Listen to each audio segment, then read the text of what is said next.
Hello everyone. Welcome back to Guide Pro. If your network adapter is not showing in Device Manager and you cannot connect to the internet, do not worry. There are a few simple methods to fix this issue. In this video, I will show you how to fix network adapter not showing on your PC or laptop. First, open the Start menu and search for Device Manager. Open Device Manager. Now click on View at the top and select Show Hidden Devices. Next, expand Network Adapters and check if your adapter appears. If it is still missing, right-click on Network Adapters and click Scan for hardware changes. Wait a few seconds and check again. If the adapter is still not showing, close Device Manager. Now open the Start menu and go to Settings.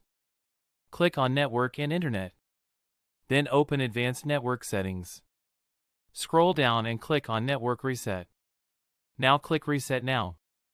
After this, restart your PC or laptop.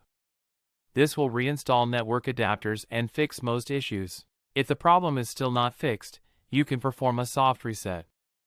Press and hold the power button for about 60 seconds. Even if the screen turns off, keep holding the button. Then turn your device back on and check again. If you still do not see the network adapter, you can reset your system. Open Settings, then go to System. Scroll down and click on Recovery. Now click on Reset this PC. Select Keep My Files so your personal data stays safe. Follow the steps and complete the reset. After the reset, your network adapter should appear again. That is how you fix network adapter not showing on your PC or laptop.